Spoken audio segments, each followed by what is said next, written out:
My husband called me useless and broke up with me just moments before I planned to announce my pregnancy. He said he deserved something better, but he had no idea what he'd just unleashed. My name is Rebecca, and I need to tell you about the night that destroyed everything I thought I knew about my life. 3 years ago, I met him at a coffee shop downtown.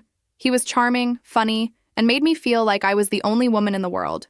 We moved in together after 8 months, and I genuinely believed we were building something real together. I had been planning this moment for weeks. My 27th birthday party seemed like the perfect opportunity to share the news that would change our lives forever. I had discovered I was pregnant just 5 days earlier, and the joy I felt was overwhelming. I imagined his face when I would tell him, surrounded by our closest friends, that we were going to be parents. The apartment looked perfect that evening. I had spent the entire day decorating with string lights and preparing his favorite dishes. Our friends started arriving around 7, and the energy was infectious. Everyone was laughing, drinking wine, and celebrating. I kept touching the small gift box in my pocket, the one containing the positive pregnancy test, and a tiny pair of baby shoes I had bought that afternoon. Around 9 o'clock, I decided it was time. My heart was racing as I asked everyone to gather in the living room. I was about to make the announcement that would mark the beginning of our new chapter as a family. But before I could speak, he stepped forward with a serious expression I had never seen before. "Actually, I have something to say first," he announced to the room. The conversation died down, and I smiled, thinking maybe he had planned a surprise of his own. Instead, he pulled out a small box and handed it to me. For a split second, my heart soared, thinking it might be an engagement ring. "Open it," he said coldly. Inside was a folded piece of paper. My hands trembled as I unfolded it, and the words hit me like a physical blow. "You're useless. I deserve better. This relationship is over. Don't contact me again." The room fell silent. I looked up at him in shock, but his expression was stone cold. "I can't do this anymore," he said loud enough for everyone to hear. "You're holding me back, and I need someone who actually brings value to my life." I stood there, pregnant and humiliated, watching the man I loved walk out of our apartment and out of my life in front of 20 people. The gift box with the pregnancy announcement felt like it weighed 1,000 pounds in my pocket. My best friend immediately rushed to my side, but I was too stunned to cry. The guests began leaving awkwardly, offering half-hearted apologies and promises to call later. Within an hour, the apartment that had been full of laughter and celebration was empty except for me and the decorations that now felt like a cruel joke. That night, I sat on our bed, staring at the positive pregnancy test I had planned to show him. I was 27 years old, pregnant, and completely alone. The irony wasn't lost on me that I had spent 3 years of my life with someone who could deliver such devastating cruelty with calculated precision. This wasn't a moment of anger or poor judgment. This was planned humiliation. I had no idea that this devastating moment would eventually become the catalyst for the strongest version of myself I had ever imagined. 3 days passed in a blur of tears and confusion. I called in sick to work, barely able to function beyond basic necessities. My best friend Sarah came over every evening, bringing groceries and sitting with me in silence when words felt impossible. She had witnessed the entire spectacle at my birthday party, and her protective anger was almost more intense than my own hurt.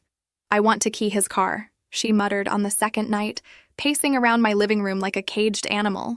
"I want to post screenshots of his dating profiles online.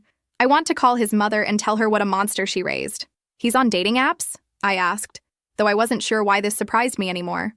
"Multiple ones," she confirmed grimly. I checked after the party. "His profiles are all active, some with photos I recognize from when you two were together. This whole thing was planned, Rebecca. He didn't just wake up that morning and decide to leave you. He's been preparing his exit strategy for months."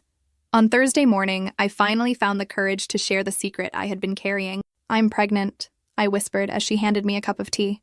Her face went through a series of emotions before settling on protective anger that made her previous rage look mild. "That fucking bastard," she muttered. "How far along?" "About 6 weeks," I replied, my hand instinctively moving to my still flat stomach. "I was going to tell him at the party. Can you believe that? I actually thought he would be happy." She held my hand while I cried again, but this time felt different. This time I was crying not just for the loss of our relationship, but for the family I had imagined we would become. I was also crying for the woman I had been, someone so eager to please that she had ignored red flags that now seemed glaringly obvious. "You know what we're going to do?" Sarah said after my tears subsided. "We're going to figure out exactly what kind of person you were living with. because I have a feeling there's a lot more to discover. That afternoon, I decided I needed to understand what had really happened. Something about his sudden cruelty didn't add up with the man I thought I knew, though I was beginning to realize I had never actually known him at all. I started looking through papers and documents we had shared over the past 3 years. What I found made my stomach turn in ways that had nothing to do with morning sickness. Hidden in his desk drawer were credit card statements I had never seen before. Not just one or two, but an entire financial life I had been completely unaware of. Expensive dinners at restaurants we had never been to together, some costing more than I spent on groceries in a month. Hotel charges from weekends when he claimed to be visiting his college friends in other cities. Jewelry purchases that never made it to me, including a $3,000 necklace bought just 2 weeks ago. The most recent statement showed charges from just last week. A romantic dinner for 2 at the most expensive steakhouse in the city, the same night he told me he was working late on an important project. The bill was over $400, more than we had ever spent on a dinner together in 3 years of dating. My hands shook as I found his phone bill tucked between old magazines. Hundreds of texts and calls to a number I didn't recognize, all marked with the contact name M. The frequency had increased dramatically over the past 2 months, sometimes 20 or 30 messages in a single day. Some days he was texting this person more than he was texting me, but the phone records revealed something even more disturbing. Late-night calls that lasted for hours, placed after I had gone to bed believing he was working on his laptop beside me. Weekend calls made during times when he claimed to be running errands or meeting friends for drinks. A pattern of deception so comprehensive that it rewrote the entire history of our relationship. I felt like a detective uncovering evidence of my own life's lie. The man I had been living with, sharing meals with, making plans with, discussing our future with, had been living a completely separate reality. While I was planning our future and carrying his child, he was planning his escape and building a relationship with someone else. The most painful discovery came when I found a receipt from a jewelry store dated just 1 week before our breakup. It was for an expensive necklace with an engraving, "To M, all my love, forever yours." The realization that he had been buying romantic gifts for another woman while I was at home excited about our baby made me physically sick. I also found restaurant receipts that told a story of romance I had never experienced with him. Expensive bottles of wine, desserts ordered for 2, charges that indicated long, leisurely dinners. In 3 years together, he had never taken me to restaurants this nice, always claiming we needed to be more careful with money and save for our future together. That evening, I sat surrounded by evidence of his deception. Credit card bills, phone records, receipts, hotel confirmations, all proof that the last several months of our relationship had been a complete fabrication on his part. I wasn't just dealing with a sudden breakup. I was dealing with calculated, long-term betrayal by someone who had been living a double life while I planned our future. Sarah found me there when she arrived with dinner, papers scattered around me like the pieces of a puzzle that painted a picture I had been too naive to see. "What's all this?" she asked, though her expression suggested she already knew. "Proof that I never really knew him at all," I said, my voice steadier than it had been in days. For the first time since that horrible night, I felt something other than sadness.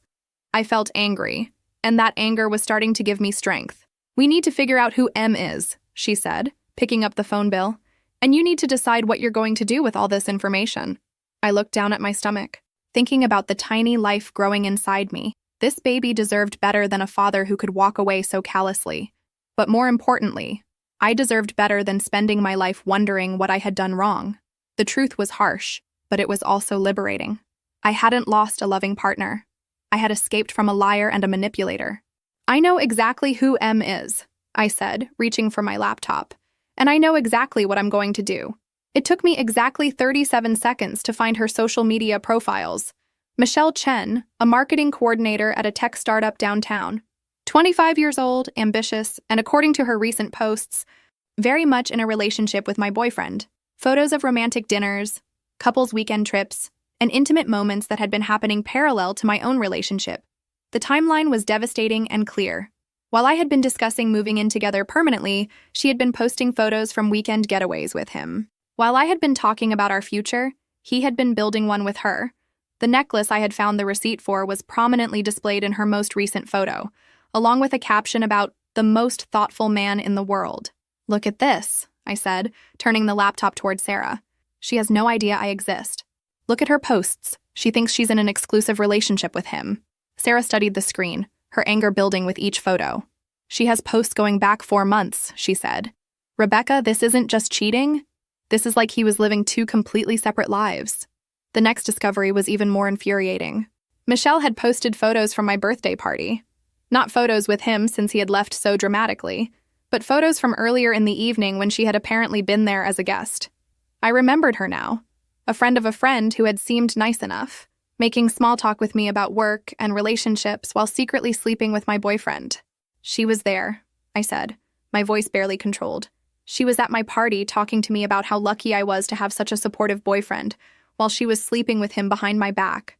The level of deception was so comprehensive that it rewrote my understanding of the past several months. Every late night he claimed to be working. Every weekend trip he said was with college friends. Every time he had been distant or distracted. It all made sense now.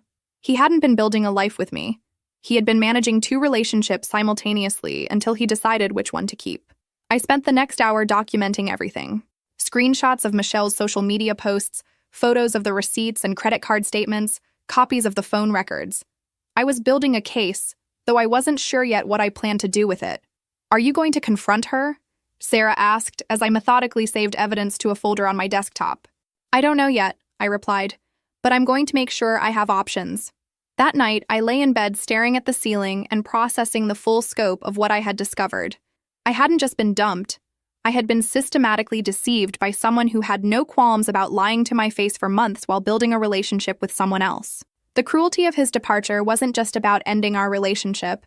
It was about humiliating me so thoroughly that I would be too devastated to investigate or fight back. But he had underestimated me. The humiliation that was supposed to destroy me was actually clarifying everything. I wasn't the problem in our relationship. I was the victim of someone who was fundamentally dishonest. And now I had proof. It took me 2 more days to gather the courage, but by Saturday morning, I knew I needed answers. Not just for closure, but for the practical matters that were about to become very real. I texted him to meet me at the coffee shop where we first met, claiming I had some of his belongings to return. Neutral territory felt safer for what I was about to do. He arrived 20 minutes late, looking uncomfortable and avoiding eye contact. His usual confident demeanor was replaced with something that looked almost like guilt, though I suspected it had more to do with being caught than with genuine remorse. He sat across from me, fidgeting with his phone and glancing toward the exit as if planning an escape route. "So," I said, placing the folder of evidence on the table between us, "I found some interesting things while cleaning out the apartment." His face went pale as he recognized the credit card statements and phone bills. For the first time in our entire relationship, he looked genuinely afraid. The confident mask he usually wore slipped completely, revealing someone who was much smaller and more pathetic than I had ever realized. "Rebecca, I can explain—" "Can you explain who M is?" I interrupted, sliding the phone bill toward him. "Because I did some research. Turns out it's not that hard to trace phone numbers these days. Social media makes everything so convenient." The silence stretched between us for what felt like an eternity. I could see him calculating his options, trying to figure out how much I knew and what he could still lie about. Finally, he sighed and ran his hands through his hair. "It's Michelle," he admitted quietly. "Michelle Chen, marketing coordinator, 25 years old, currently wearing the $3,000 necklace you bought her last week?" I asked pleasantly. "The same Michelle who was at my birthday party, talking to me about what a great boyfriend you were while she was secretly sleeping with you?" His shocked expression told me everything I needed to know. He hadn't expected me to connect those dots, hadn't anticipated that I would be thorough in my investigation. He had counted on me being too devastated to dig deeper, too humiliated to fight back. "How long?" I asked, surprised by how calm my voice sounded. "About 4 months," he mumbled, still not looking at me directly. 4 months. That meant it started right around the time I had begun talking about taking our relationship to the next level, when I had started bringing up the possibility of engagement and marriage. While I was imagining our future, he was already planning his exit strategy with someone else. "And the money?" I asked, pointing to the credit card statements. "All those expensive dinners and hotels while you were telling me we needed to budget more carefully for our future together?" He shifted uncomfortably in his seat, looking like a child caught stealing from the cookie jar. "Look, I was going to tell you eventually. I just needed time to figure things out." "Figure what out exactly? How to string me along while you built a new life with her? How to keep 2 women interested while you decided which one was worth keeping?" For the first time, he looked directly at me, and I saw something in his eyes I had never noticed before. A coldness that made me realize I had never truly known this person at all. The mask was finally off, and underneath was someone capable of sustained deception and calculated cruelty. "You want the truth?" he said, his voice taking on an edge that was probably closer to his real personality than anything I had heard before. "Michelle gets it. She's ambitious, she's going places, she makes good money. She makes me want to be better. With you, I felt like I was just settling." The words should have hurt more than they did. But instead, they clarified everything. This wasn't about my inadequacy. It was about his character. A decent person would have ended our relationship before starting another one. A decent person wouldn't have humiliated me in front of our friends. A decent person wouldn't have let me continue believing in a future that he had already abandoned months ago. But then I realized something that made me smile for the first time in days. "Does Michelle know about the credit card debt?" I asked sweetly. "Because based on these statements, you're carrying about $15,000 in debt from your little romantic adventures. Does she know she's dating someone who's financially irresponsible? Does she know you were living with another woman while you were taking her on all those expensive dates?" His face went from pale to gray. "What do you mean?" "I mean, you've been financing your relationship with her by racking up credit card debt, and now you're going to have child support payments on top of that. I wonder how long your ambitious new girlfriend will stick around when she realizes what kind of financial mess she's getting involved with." "Child support?" he repeated, as if the words didn't make sense. "There's something else you should know," I said, my hand moving unconsciously to my stomach. "I'm pregnant." The color drained completely from his face. He gripped the edge of the table and stared at me in shock, and I could practically see his carefully constructed new life crumbling in real time. "What?" 6 weeks pregnant. I was planning to tell you at the party, actually. Right before you handed me that charming little note about how useless I am. He sat in stunned silence for several minutes, processing this information. I could practically see his mind racing through the implications, calculating how this would affect his new life with Michelle, his finances, his carefully planned future. Are you sure it's mine?" he finally asked. The question was so insulting, so perfectly characteristic of the person I now realized he was, that I almost laughed. It was exactly the kind of thing someone would ask when they were looking for any possible way to escape responsibility for their actions. "Yes, I'm sure. But don't worry. I won't be expecting anything from you emotionally. Financially, however, that's a different story entirely." I stood up, gathering my things and the evidence I had brought. "My lawyer will be in touch about child support. Oh, and one more thing. I'll be keeping the apartment. Turns out the lease is only in my name, and I've been paying most of the rent anyway. You have until Sunday to get your things out." As I walked toward the door, he called after me, desperation clear in his voice. "Rebecca, wait. Maybe we can work something out. I mean, if you're pregnant?" I turned back to look at him one last time. This man who had spent months lying to my face while planning his escape. "The time for working things out was before you decided I was useless. Before you decided to cheat. Before you decided to humiliate me in front of 20 people. The only thing we'll be working out now is how much you'll be paying in child support." Walking out of that coffee shop, I felt something I hadn't experienced in days. Power. I wasn't just the victim of his betrayal anymore. I was taking control of my situation, and he was about to learn that his actions had consequences that extended far beyond my hurt feelings. The look of panic on his face as I left told me everything I needed to know. He had thought he was upgrading to a better life, but he was about to discover that his choices came with a price tag he hadn't anticipated. Michelle was about to learn that her perfect boyfriend came with significant baggage, and he was about to learn that treating people as disposable had financial consequences. For the first time since my birthday party, I felt like I was winning. Monday morning brought a new kind of clarity. I sat at my kitchen table with a legal pad, making lists and calculations like I was planning a business launch rather than a life overhaul. The first call I made was to a family law attorney whose name I found through an online search. "You're being smart to think ahead," she told me during our phone consultation. "Many women wait until after the baby is born, but planning now gives you more control over the situation. We can establish paternity immediately after birth and begin child support proceedings. Based on his income level, you're looking at roughly $400 to $500 monthly." The second call was to my landlord, confirming that I could handle the rent alone and requesting a lease renewal in my name only. The third was to my boss, explaining that I needed to discuss adjusting my work arrangement to accommodate single motherhood. She was surprisingly supportive and agreed to let me work from home 3 days a week. "We've been looking for ways to offer more flexible arrangements anyway," she said. "Your performance has always been excellent, and honestly, having someone working different hours could help us serve clients in different time zones." By Wednesday, I had restructured my entire budget. The financial planning revealed something interesting. I had been shouldering a much larger portion of our shared expenses than I remembered. Without him, my monthly budget actually had more room for savings than before.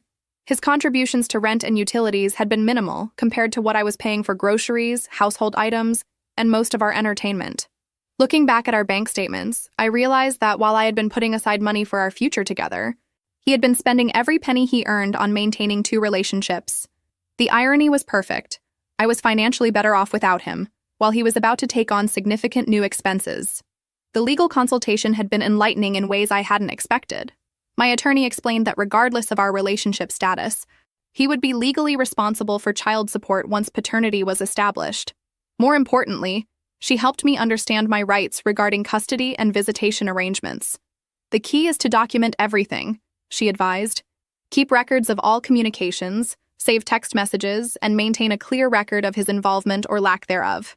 This will be important if you ever need to modify custody arrangements or support agreements. She also explained something that gave me considerable satisfaction. If he chose not to be involved in the child's life, it would actually make my situation simpler legally. No custody battles, no forced shared decision-making, no complicated visitation schedules. I would have complete control over raising my child while still receiving financial support. Sunday afternoon arrived with an unexpected sense of freedom. I had changed the locks Saturday evening and spent the weekend strategically removing any trace of him from the apartment.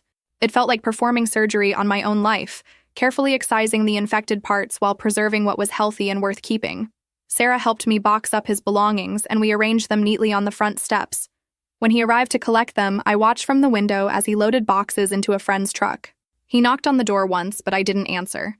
Everything that needed to be said had been said. This chapter was closed, and I was already writing the next one. "How does it feel?" Sarah asked as we watched him drive away. "Like taking out the trash," I replied, and I meant it. The following weeks settled into a routine that felt surprisingly manageable. Prenatal appointments, work projects, preparing the spare bedroom for a nursery. Sarah helped me paint the walls a soft yellow color, and we spent evenings planning furniture arrangements and making lists of baby supplies. "You know what I love about this?" she said one evening while we were assembling a crib. "You're not sitting around waiting for him to come back or hoping he'll change his mind. You're building something completely new." She was right. For the first time in 3 years, I was making decisions based entirely on what I wanted and needed, not on what would accommodate someone else's mood or schedule. It was liberating in a way I hadn't expected. I started receiving texts from him again around my 10th week of pregnancy. Not romantic overtures or attempts at reconciliation, but increasingly frantic messages about his deteriorating situation. "Michelle found out about the baby," one message read. "She's freaking out. Can we talk?" I ignored it, but the messages kept coming throughout the day.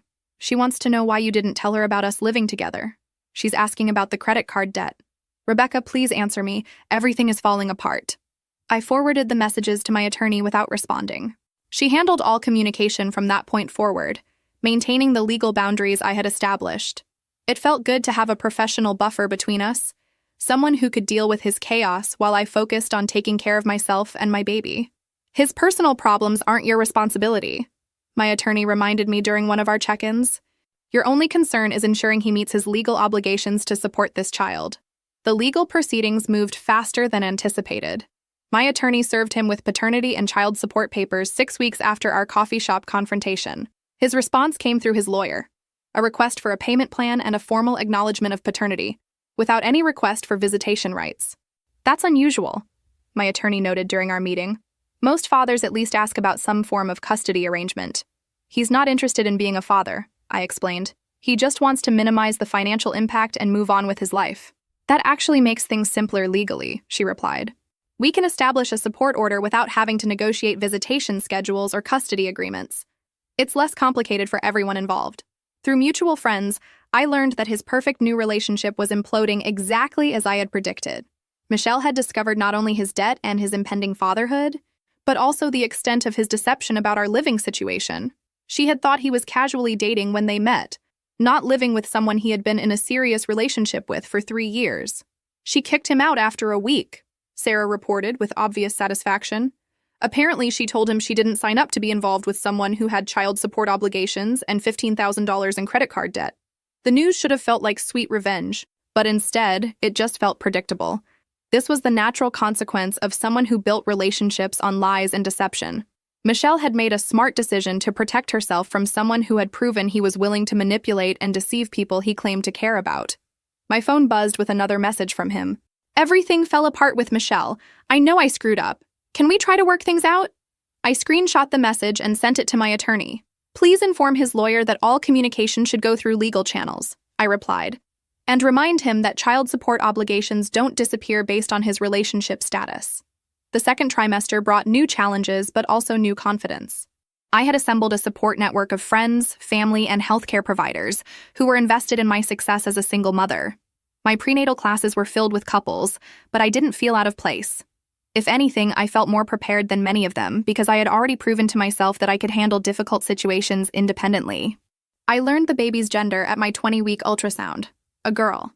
Sitting in that darkened room, watching her tiny form on the monitor, I felt a fierce protectiveness and love that surprised me with its intensity. This little person was going to have a mother who valued honesty and integrity, who wouldn't settle for less than she deserved, who would teach her that real love was about respect and consistency, not dramatic gestures and empty promises. She's beautiful, the technician said, pointing out tiny hands and feet. She's perfect, I whispered, and I meant it. She was exactly what she was supposed to be, created from the ruins of something dishonest into something pure and hopeful. By my third trimester, I had created a life that was not only stable but genuinely fulfilling. My work-from-home arrangement was so successful that my boss offered me a promotion with additional remote responsibilities. The extra income meant I could save money for the baby's future and still maintain financial independence. You've really figured this out, my boss said during our monthly check-in call. Your productivity has actually increased since you started working from home more. Have you thought about making this permanent? The apartment that had once felt too expensive for one person now felt like the perfect size for a small family. I spent evenings reading in the nursery, imagining the life my daughter would have here. A life based on honesty and stability, where the adults in her world kept their promises and treated each other with respect. The child support payments began arriving during my 8th month of pregnancy, deposited automatically into an account I had set up specifically for child-related expenses. $450 monthly, exactly as the court had calculated. No communication, no drama, just the financial obligation being met as required by law. How does it feel, getting those payments? Sarah asked during one of her visits. Like justice, I replied simply. Not revenge, just consequences. He made choices, and now he gets to live with them for the next 18 years. I used the money practically, setting up the nursery, buying baby supplies, and starting a college savings fund. Every dollar he sent was an investment in our daughter's future, which felt like the perfect transformation of his obligation into something positive. Around this time, I started dating again, though very casually. The man I met, David, was a teacher who worked with special needs children. Our first conversation happened at a coffee shop when he noticed me reading a pregnancy book and asked if I was excited about becoming a mother. Very excited, I replied, though it's going to be just the two of us. Single parenting is tough, he said with genuine respect. My sister raised her daughter alone, and she's one of the strongest people I know. David's approach to my situation was refreshing. He didn't treat my pregnancy as a complication or ask probing questions about the father. He seemed genuinely interested in me as a person, and when I explained my circumstances, his response was perfect. You're building something important, he said during our second coffee date.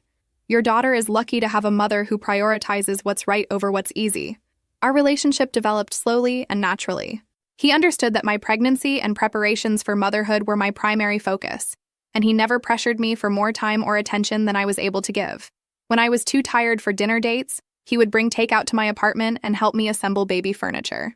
When I was stressed about work deadlines, he would quietly handle my laundry or grocery shopping without being asked. You don't have to take care of me, I told him one evening as he folded tiny baby clothes while I worked on my laptop. I'm not taking care of you, he replied. I'm participating in something I care about. There's a difference.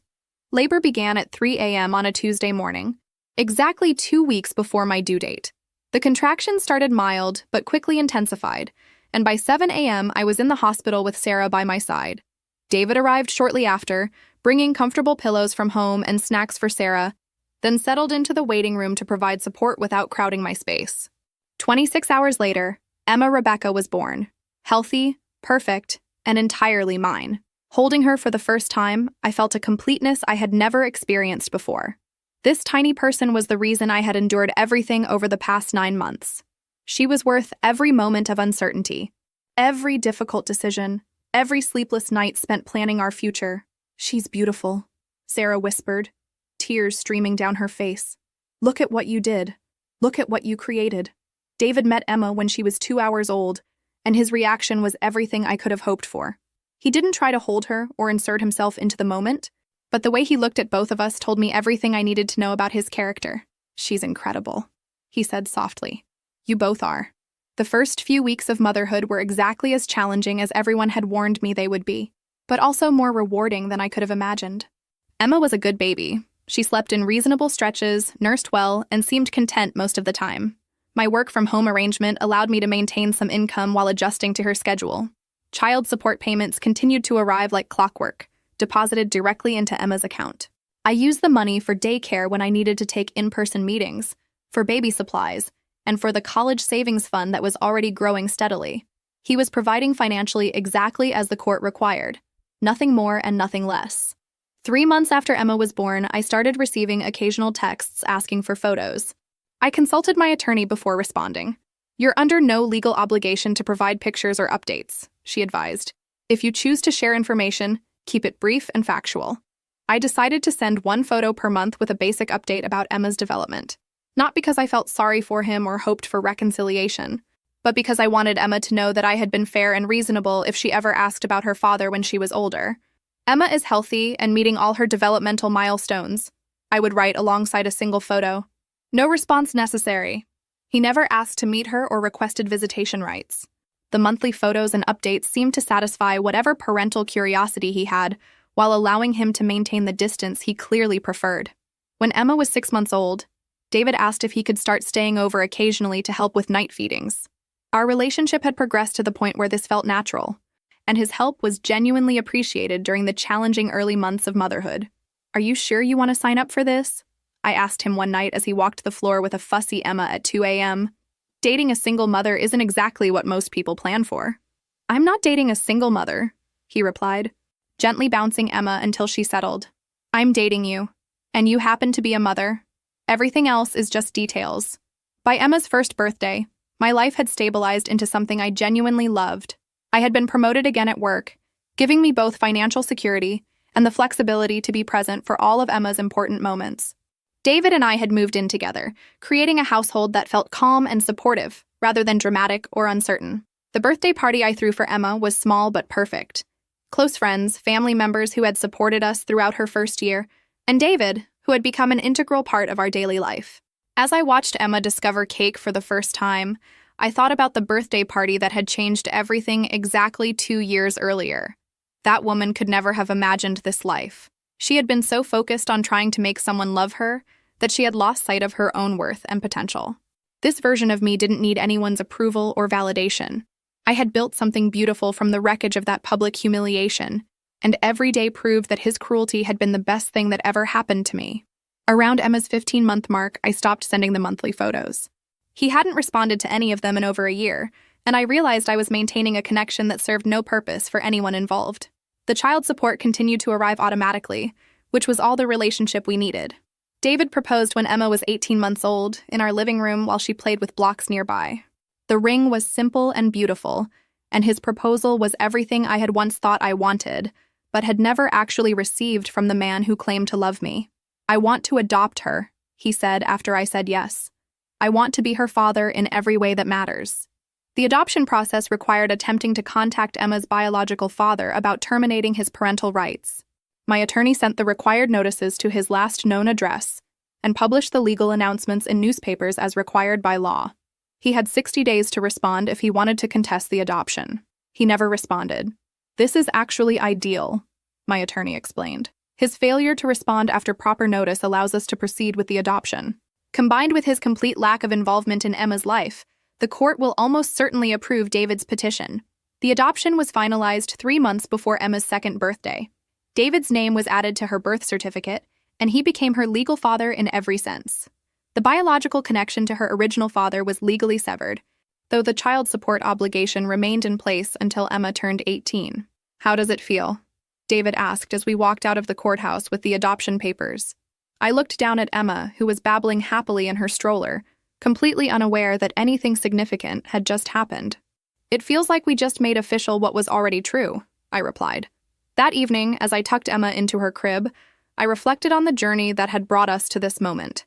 2.5 years ago, I had been a woman who accepted crumbs of affection from someone who saw her as disposable.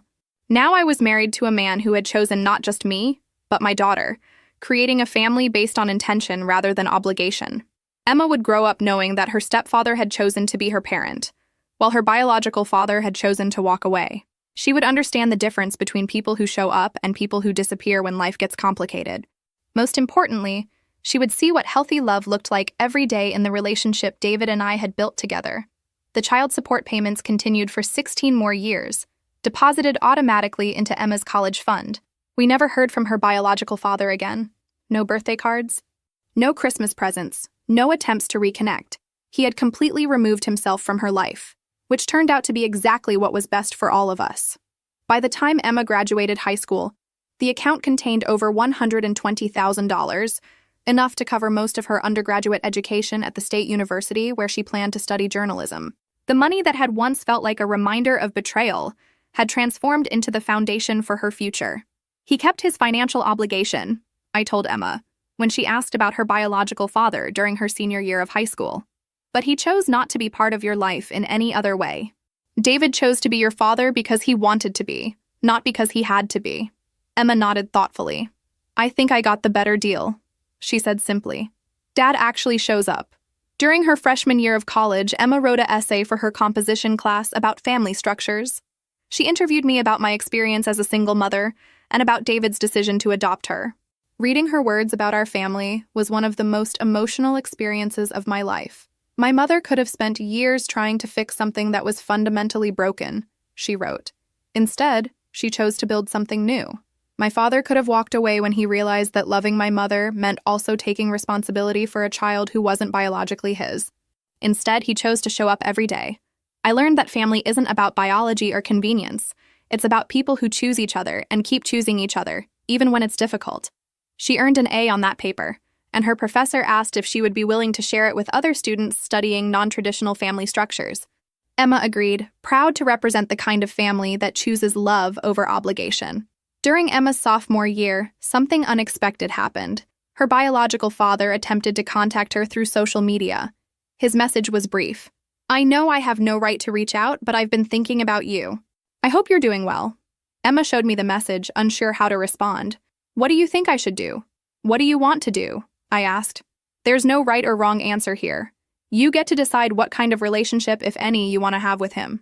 She thought about it for several days before crafting a response. Thank you for reaching out. I'm doing very well. I have a loving family, and I'm studying journalism at State. I appreciate you respecting my boundaries all these years. I hope you're also doing well, but I'm not interested in developing a relationship at this time. His response was immediate and respectful. I understand completely. I'm proud of the young woman you've become, even though I had nothing to do with it. Your mother and father did an incredible job raising you. That was the end of their communication. Emma felt good about handling the situation with maturity and grace, and I was proud of how she had navigated something that could have been very complicated. I'm curious about him, she told me later, but I don't need anything from him. I already have everything I need. When Emma graduated college with honors, both David and I were there cheering loudly from the audience. She had used her degree to land a position at a respected newspaper, covering local politics and community issues. Her first major investigative piece was about single mothers navigating the legal system, inspired partly by her own family's story. You should be proud, David said as we watched Emma accept her diploma. She's incredible. We should be proud, I corrected. You raised her too. Looking back now, 22 years after that devastating birthday party, I can honestly say that being called useless and abandoned while pregnant was the greatest gift anyone ever gave me. It forced me to discover my own strength, to build a life based on my own values, and to choose people who chose me back. The man who walked out that night thought he was upgrading to something better. Instead, he gave up the chance to know an incredible daughter and missed watching a woman he had underestimated build a life more fulfilling than anything they could have created together. He became a monthly bank transfer while another man became Emma's real father through daily acts of love and commitment. His loss became my greatest victory, and every single day of my beautiful life is proof that sometimes the worst thing that can happen to you is actually the best thing in disguise. Emma grew up surrounded by people who chose to be in her life, and she learned that real love is demonstrated through action, not words. I never did find out what happened to Michelle, and I realized I didn't care.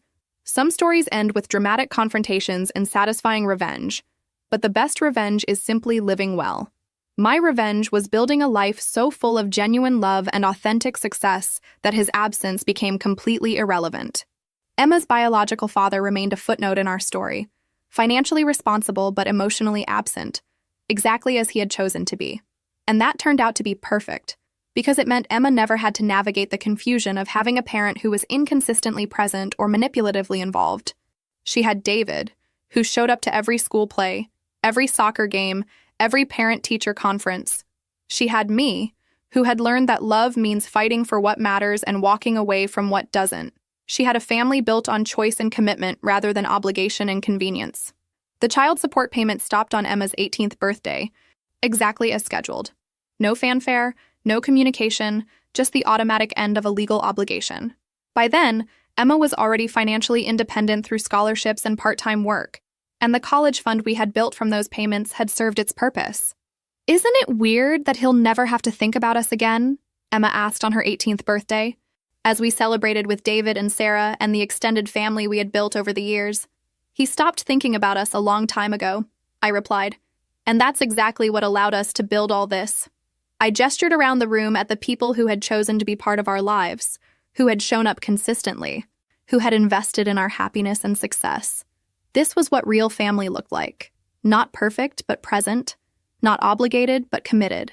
That night, as I tucked away the final child support payment and closed the account that had funded 18 years of Emma's expenses, I felt nothing but gratitude.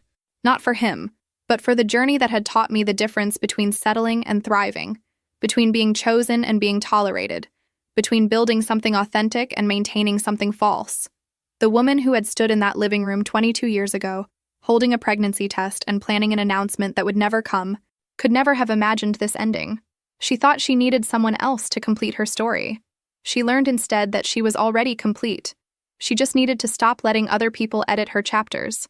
Emma's story began with an ending, and it turned out to be the most beautiful beginning any of us could have asked for.